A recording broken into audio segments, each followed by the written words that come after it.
misty mountains.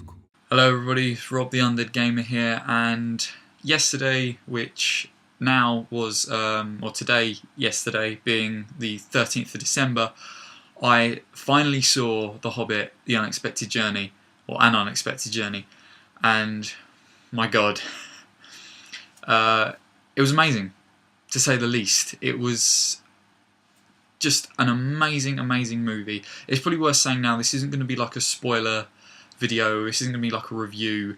I'm just basically going to share my thoughts with you and what I thought of it, and it was just amazing. Such a great film. It's probably the best film that I've seen in quite a long while, if not the best film I've seen since Lord of the Rings.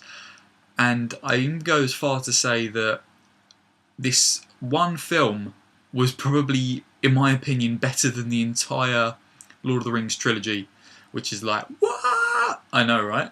So it was just amazing. The entire way through was just an adventure. And like reading the book is just an adventure the whole way through. This was, Peter Jackson just captured it once again perfectly with The Hobbit. And I don't think anyone else could have done it so superbly as Peter Jackson did. And the film stuck to the book so well. There wasn't one thing in the film that did not happen in the book, aside from the bits that they've taken from the appendices, which they've got the rights to about 100 pages worth. And because obviously they're making 3 films out of it, they've got to they've extended bits and bobs of the film. So you've got appendices popping up everywhere, and then different plot lines going. So it's not just the Hobbit and the dwarves and their adventure, it's also the bits popping up from the appendices, which I don't really want to say anything about because I don't want it to spoil anything, but what they've chosen to put into the film is just brilliant, and it fits so well with everything else that's going on. And it was just such an amazing film. Such an amazing film, and I saw it in 3D, and it is actually the first 3D film that I've seen in the cinema, and it was done beautifully, absolutely done beautifully. I mean, there wasn't things like, you know, jumping out of the screen and stuff, and it wasn't like that all the time. There were a few bits and pieces that were just amazing, and they were coming out of the screen and that, but it wasn't that. They didn't film it in a way so the 3D would be a fad, because they're filming the entire trilogy in 3D. So it's not like a film they filmed and then thought, oh, we'll turn it into 3D just so we can get a bit more sales and stuff. They filmed the whole thing in 3D, and it's just beautiful. Absolutely beautiful. The CGI is amazing.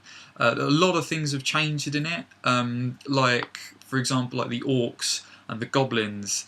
They've got a sort of, it's a new impression of them, totally.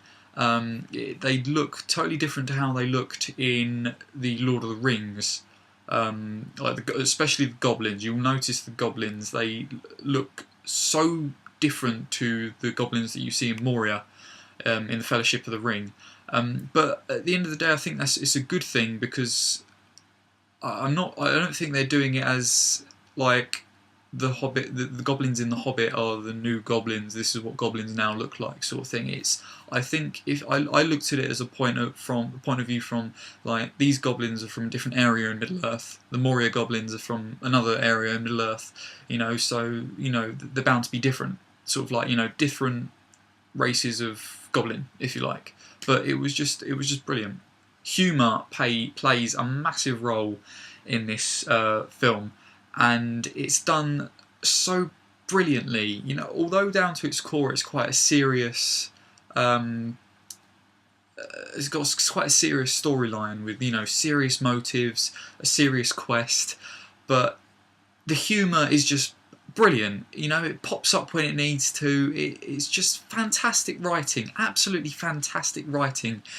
Even down to the bits that are the serious bits, like when they're trying to get away from the goblins, or the whole Smeagol and Bilbo scene. all of that, the riddles in the dark, all of that, you know, it's serious, you know, because these characters could die, but there's bits of humour which just top it off and make it such an enjoyable film. I mean, the film's about 2 hours 40 minutes long, and I was ready for more. I didn't want it to end at all.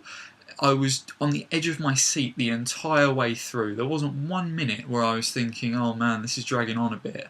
It was just exciting. It was like bam, bam, bam, bam the entire way through. Just so exciting, so engrossing. I just cannot wait for the other two films to come out. I really, really can't. I'm so looking forward to them. It's ridiculous. And being quite a long film, I was also I had a drink, and me and my girlfriend had a drink, so we saw it together. And I was not drinking a lot. I was drinking as little as I could. So simply, I didn't have to get up and go to the toilet, because 2 hour 40-minute long film.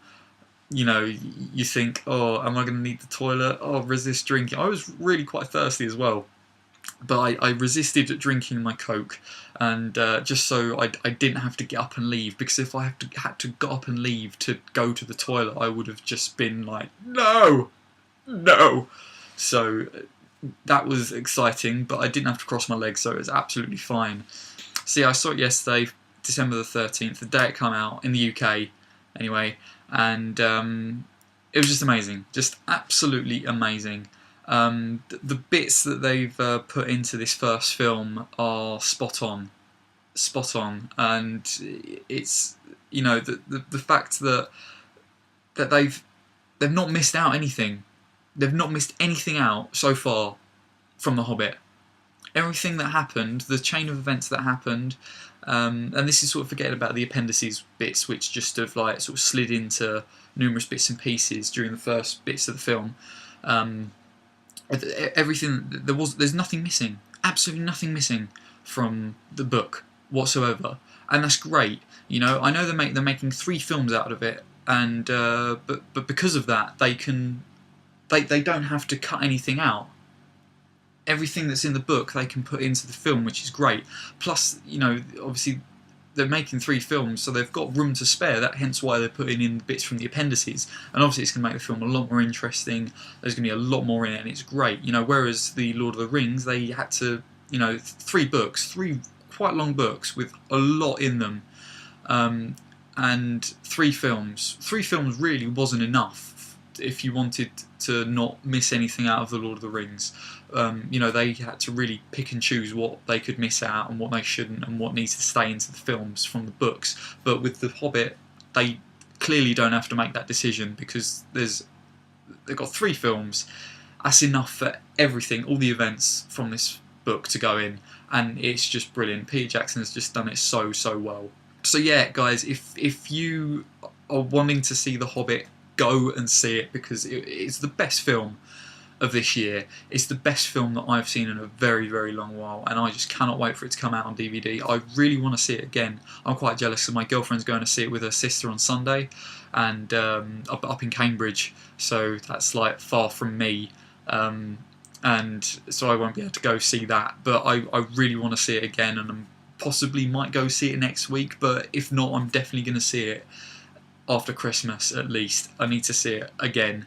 And I just can't wait, and hopefully, and I think this is rumour, but there's going to be an extended version, DVD version of the film, which is going to be even better, so even more Hobbity goodness to come, and 2 more films.